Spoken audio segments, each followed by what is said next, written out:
So now students, we will find out the charges induced and the potential on all the surfaces in case of concentric shells. So we'll write charges induced and potential on all surfaces in case of concentric shells. ये बहुत important question है, board exam में एक बार आ चुका है. Board exam में तो काफी टोन डाउन लेवल था, मैं इसमें काफी कुछ कवर करूंगा. तो मान लीजिए मेरी ये शेल है, तो इसके मैं दो वॉल्स बना लेता हूँ, क्योंकि मैं इंड्यूस करूंगा ना चार्जेस अंदर बाहर. और मेरा इनर शेल है, इसमें मैं कोई डबल वॉल नहीं बना रहा क्योंकि मैं चार्ज ही ऊपर रख रहा हूँ. यहाँ पे मैं चार्ज रख रहा हूँ, इसको मैं Q1 बोल देता हूँ. और ऑलरेडी बाहर भी एक चार्ज रखा हुआ है और वो Q2 है, ये Q2 है. तो Q1 यहाँ, Q2 यहाँ. नाउ यहाँ पे इंड्यूस होता है माइनस Q1 इस प्लस Q1 की वजह से, और बाहर पे प्लस Q1, क्योंकि यहाँ माइनस आ जाएगा, माइनस Q1 तो यहाँ प्लस Q1 आ जाएगा. तो हम लिख लेते हैं कि टोटल चार्ज ऑन दी, ये मान लो ये अंदर वाला S1 ले लेते हैं, स्फीयर S1, और ये S2 ले लेते हैं. तो total charge on sphere S1 outer surface, it will be Q1 plus Q2. और इनर सरफेस, सॉरी हमने S2 लिया था, इनर सरफेस,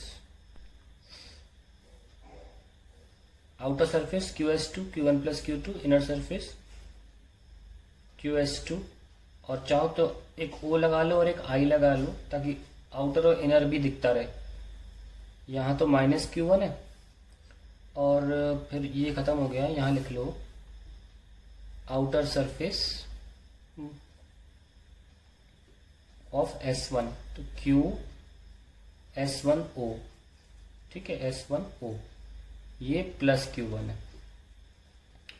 तो बस तीन जगह चार्जेस हैं, बाहर के सरफेस पे, फिर उसके अंदर सरफेस पे, और इसके यहाँ पे. आइए मैं इसको बड़ा बना के दिखाता हूँ.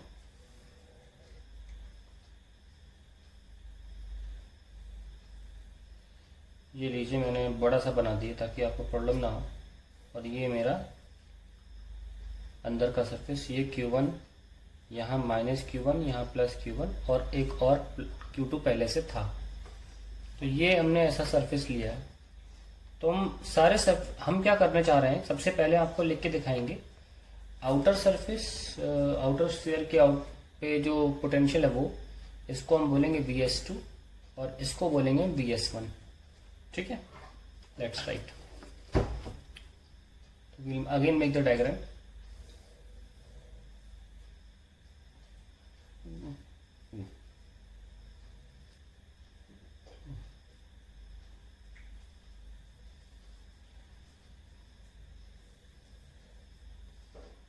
S2 S1 plus Q1 minus Q1 and plus Q1, और एक्स्ट्रा हमने ऑलरेडी Q2 भी दिया हुआ था.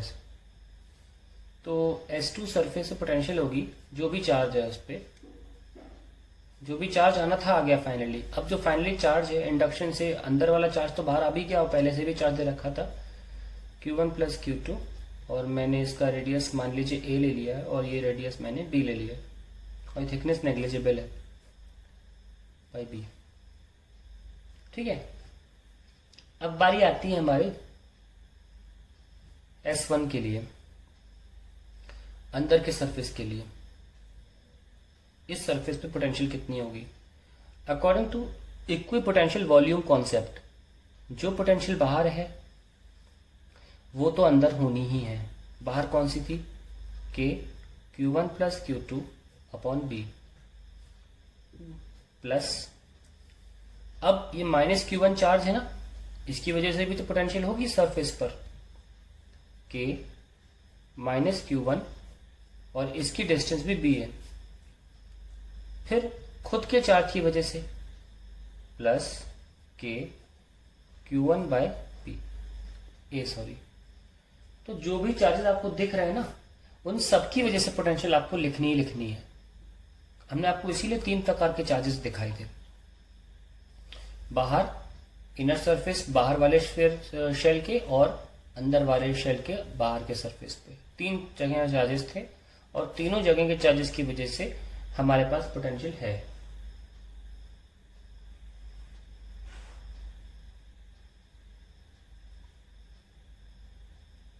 Now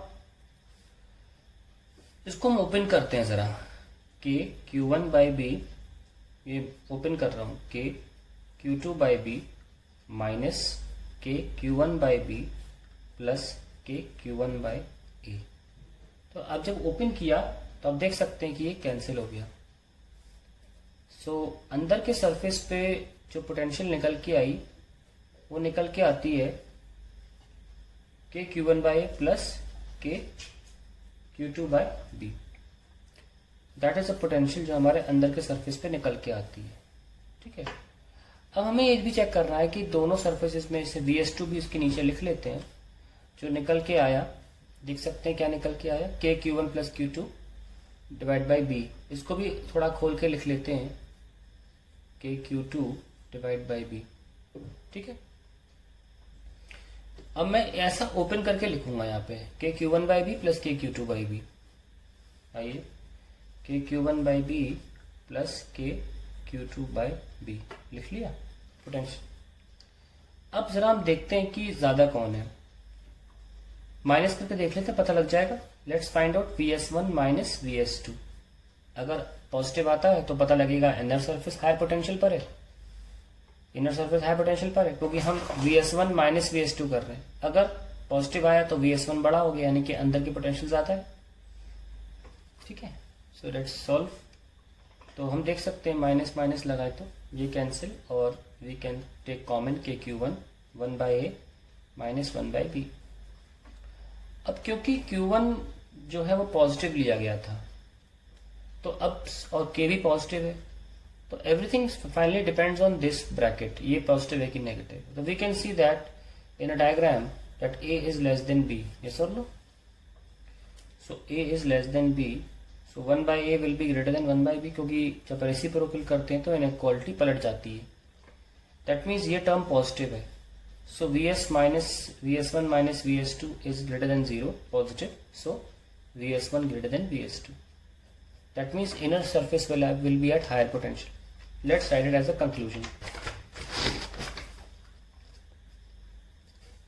If positive charge is given to inner sphere, then it will always be at higher potential than the outer sphere, irrespective of what charge the outer sphere carries. ठीक है ना? अब एक बात सामने आती है, क्या इसको एक आसान तरीका भी है करने का। जैसे कि मैंने आपके सामने 2 शेल्स रखी, एक जिसको मैंने चार्ज दिया Q1 और एक बड़ी शेल रखी और मैंने उसको चार्ज दिया Q2, और मैंने इंडक्शन कराया माइनस Q1 और प्लस Q1। ठीक है, सरफेस पे मैंने इंडक्शन कराया, इनर सरफेस पे और आउटर सरफेस पे मैंने इंडक्शन से माइनस Q1 प्लस Q1 लिखा। देखिए, अगर आप आउटर सरफेस S2 के बारे में लिख रहे हैं तो इंडक्शन से जो चार्जेस हैं वो तो आप काउंट करेंगे, ठीक है ना, बाई B। ये आ गया B और ये आ गया A, तो आपने लिख लिया। लेकिन आप एक शॉर्टकट तरीका भी है, अंदर के सरफेस की पोटेंशियल लिखने में ही प्रॉब्लम होती है, बाहर में तो कोई इशू है ही नहीं। जो बाहर चार्जेस हैं बस वही काउंट होने हैं, बाहर जो भी इंडक्शन से आ गए या तार लगा दिया तो उससे आ गए, बस उतना लिखो और रेडियस से डिवाइड कर दो। बाहर का लिखना बहुत बड़ी बात नहीं है। पर अंदर के सरफेस को पोटेंशियल कैसे लिखते हैं? VS1 पे लिखना हो तो कैसे लिखेंगे? पोटेंशियल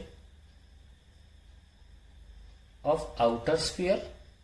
आउटर स्फीयर मतलब ये किस बेसिस पे लिख रहे हैं? इक्विपोटेंशियल वॉल्यूम कॉन्सेप्ट के। देखिए जो बाहर पोटेंशियल होगी वो तो अंदर होगी ही, plus potential due to its own charge. Potential due to its own charge. तो हम ये दो के लिख के दिखाता हूं, कितनी जल्दी हो जाएगा ये। लेकिन ऐसे में फिर हम इंड्यूस नहीं करेंगे। ऐसे में ये जो प्लस Q1 का जो इंडक्शन क्या था, -Q1 प्लस Q1, इसको इंड्यूस नहीं करेंगे फिर हम, क्योंकि ये पोटेंशियल ऑफ आउटर स्फीयर जो है फिर वो ये है, और ये वाली यहां नहीं लिखी जाएगी। तो अगर आपको इनर स्फीयर पे जल्दी आंसर चाहिए तो आप इंड्यूस मत करिए, ठीक है। मैं उसकी वजह बताऊंगा आपको, पहले लिख लेते हैं। सिर्फ Q2 जो है, ये मानिए सिर्फ Q2 चार्ज की वजह से ही पोटेंशियल हमें लिखनी है। KQ2 बाय B, सिर्फ Q2 माना हमने, इंडक्शन नहीं कंसिडर किया। उसकी वजह बताऊंगा कि इंडक्शन कंसिडर क्यों नहीं किया। और फिर फाइनली KQ1 बाय A। अब आप नोटिस कर सकते हैं कि मेरा आंसर तो एक लाइन में ही आ गया, और ये आंसर के सारे चार्जेस का लिखने के बाद और फिर देखा खोल के कैंसिल करने के बाद वही आया है। इसकी वजह देखिए क्या हुई। देखिए इसकी वजह ये हुई है कि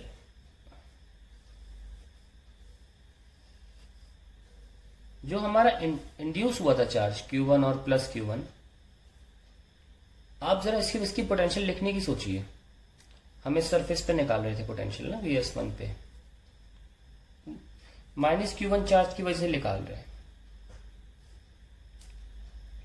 निकाले -Q1 बाई B और प्लस Q1 बाई B। अभी हमने सिर्फ इंड्यूस चार्जेस की, ड्यू टू इंड्यूस चार्जेस, हम सिर्फ इंड्यूस चार्जेस की वजह से पोटेंशियल लिख के दिखाइए आपको। VS1 -Q1 बाई B ये वाला, और प्लस वाले के लिए भी, क्योंकि ये थिकनेस जो है वो नेग्लिजिबल है B। ये देखिए ये एक दूसरे को कैंसिल कर रही हैं, तो पर मैं क्यों लिखूं? इसीलिए मैंने आपसे बोला कि जब अंदर के सरफेस के लिए लिख रहे हो तो इंडक्शन को ध्यान में मत रखिए। ऐसा नहीं कि इंडक्शन हो नहीं रहा है, वो एक दूसरे को कैंसिल कर रहा है। दोनों इंड्यूस चार्जेस एक दूसरे की पोटेंशियल को कैंसिल कर देते हैं। तो फिर आप ये सोच रहे होंगे आपने पढ़ाया क्यों, ये कॉन्सेप्ट पढ़ाया कि फायदा क्या हुआ इसका जब कैंसिल हो रहे हैं। इतनी आसानी से लिख सकते थे हम, जैसे हम बताया आपको कितनी आसानी से आप लिख सकते हैं। देखो सिंपली लिख दिया, इंडक्शन महसूस नहीं करना, इंडक्शन कंसिडर मत करिए अंदर के सरफेस के लिखने के लिए, और आंसर आ जाएगा। देखिए इसकी वजह, अभी तो ये कैंसिल ही क्यों हो रहा है? ये कैंसिल इसलिए हो रहा है क्योंकि इनर सरफेस और आउटर सरफेस का रेडियस सेम है। क्योंकि ये जो थिकनेस है ना, ये हमने नेग्लिजिबल ली है। अगर ये थिकनेस नेग्लिजिबल नहीं होती तो फिर कैंसिल थोड़ी ना होते। तो इसका हम क्वेश्चन करके दिखाते हैं आपको एक फाइनली।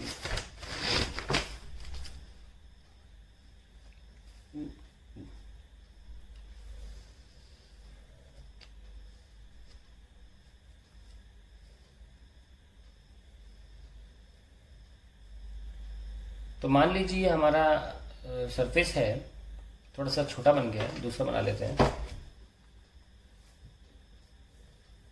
ये हमारा इनर सरफेस है, इसको नाम S1 दे रहे हैं, और ये हमारा आउटर सरफेस है, inner surface of outer sphere. और हम इस बार मोटा बना रहे हैं। इस बार इनर और आउटर जो रेडियस होगा बाहर वाले स्फीयर का, वो काफी अलग होगा। ये A, ये B और ये C। तो अभी थिकनेस देख रहे हैं आप, ये नेग्लिजिबल नहीं है। तो अगर मैं यहाँ पे प्लस Q1 चार्ज दूं और बाहर मैंने प्लस Q2 चार्ज दिया है, तो अंदर -Q1 होगा और बाहर प्लस Q1 होगा।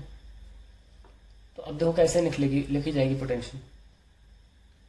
अब आप निगलेक्ट नहीं कर सकते इंड्यूस चार्जेस को, क्योंकि ये सेम दूरी पर नहीं है इस सरफेस से। पहले -Q1 और प्लस Q1 दोनों ऑलमोस्ट सेम दूरी पर थे, B। अब -Q1 B की दूरी पर है और प्लस Q1 C की दूरी पर है। अब आप नेग्लेक्ट नहीं कर सकते, इसीलिए सिखाया था। तो हम लिखेंगे Vs1 बाहर के सरफेस की वजह से तो लिखना ही है कि Q1 plus Q2 divide by C। अब पूरा पूरा लिखा जाएगा एक एक सरफेस पे, ठीक है। ये हो गया, बाहर का तो कंप्लीट हो गया। तो अब देखो हमने बाहर का लिखने में इंड्यूस चार्जेस कंसिडर किए हैं। फिर माइनस Q1 चार्ज की वजह से भी लिखा जाएगा माइनस Q1 बाय B, ये भी हो गया। और खुद के चार्ज की वजह से K Q1 बाय A। तो अब देखिए हमारे पास ये फाइनल पोटेंशियल इनर सरफेस की आ जाती है। और अगर मैं इसे ओपन भी करूंगा तो ये कैंसिल नहीं हो रहा है, K Q2 by C minus K Q1 by B plus K Q1 by A। तो पहले ये वाला और ये वाला टर्म जो थे ये कैंसिल हो रहे थे, क्योंकि ये जो Q1 है ये इंड्यूस की वजह से है, जो इसका हिस्सा बना, और ये माइनस Q1 अंदर इंड्यूस की वजह से जो इसका हमारे पूरे पोटेंशियल का हिस्सा बना। अब ये कैंसिल क्यों नहीं हो रहे, क्योंकि काफी डिस्टेंस पर इंड्यूस हुए हैं। तो ये भी तरीका जरूरी है आपको जानना। In case of negligible thickness या मेंशन भी नहीं की जा रही है तो आप प्लीज इंड्यूस मत करिएगा, पर अगर काफी मोटी थिकनेस दे रखी तो इंड्यूस करना है और फिर आप आंसर निकालेंगे तब आपका आंसर सही आएगा। तो इसे खोलने की जरूरत नहीं है, यही आपका फाइनल आंसर है। अब हम आपको एक बहुत इंपॉर्टेंट चीज बताने जा रहे हैं। हम जितने भी सरफेसेस देख पा रहे हैं हम सबके लिए पोटेंशियल निकालेंगे, ठीक है। लेट अस सी।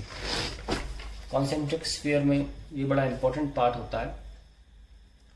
कॉन्सेंट्रिक शेल्स में कंटिन्यू कर रहे हैं। कॉन्सेंट्रिक शेल्स, जो जो सरफेस आपको दिख रहे हैं हम सबके लिए पोटेंशियल निकालेंगे।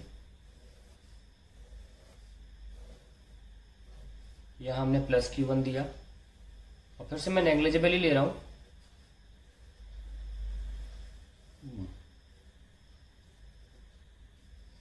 ठीक है। यहाँ माइनस Q1, यहाँ प्लस Q1 और एक्स्ट्रा मैं अलग से Q2 तो दे ही रहा हूं इसको। ये बाहर का सरफेस S2, ये अंदर का सरफेस S1 और ये बीच का सरफेस मान लेते हैं इनर सरफेस, इसको मैं I बोल दूंगा, ठीक है, इनर सरफेस, क्योंकि इसका तो इनर काउंट ही नहीं हो रहा है, सिर्फ आउटर शेल का ही इनर और आउटर सरफेस है। तो अगर मैं VI लिखूंगा तो कंफ्यूजन भी नहीं होगा, पता होगा कि सिर्फ इनर सरफेस की बात हो रही होगी, एक ही इनर सरफेस है यहाँ पे। तो Vs2 क्या होगा, सिंपली K जो भी चार्जेस हैं Q1 plus Q2 upon B, radius A और रेडियस B। अब बात आती है Vs1 की। इंड्यूस नहीं करना, डायरेक्ट लिखना, ठीक है, क्योंकि नेग्लिजिबल थिकनेस है। K जो बाहर का पोटेंशियल है सिर्फ Q2 की वजह से, Q2 बाय B प्लस जो खुद के चार्जेस की वजह से, ये हमने लिखा इक्विपोटेंशियल वॉल्यूम के बेसिस पे, और plus due to its own charge K Q1 by A, ये हमने लिख लिया। अब नाउ अब बारी आती है इनर सरफेस की। तो इनर सरफेस के लिए हम पोटेंशियल लिखेंगे, ये जो इनर सरफेस है इसके लिए। अब जितने भी चार्जेस हैं सबको ध्यान में रख के आपको पोटेंशियल लिखनी है। सबसे पहले प्लस Q1, ये प्लस Q1 सरफेस पे जो है, अगर किसी दूर के पॉइंट पे निकालना हो तो इस प्लस Q1 को सेंटर पे मान लो सेंटर पे है। ये सेंटर ऑफ चार्ज कॉन्सेप्ट है, जो स्फीयर पे रहेगा वो ज्योमेट्रिक सेंटर पे अज्यूम किया जा सकता है। और यहाँ कितनी दूरी पर, B की दूरी पर आप पोटेंशियल लिख सकते हैं इस प्लस Q1 की वजह से। लिख लीजिए प्लस Q1 बाय B। तो हमने Q1 के लिए तो लिख लिया।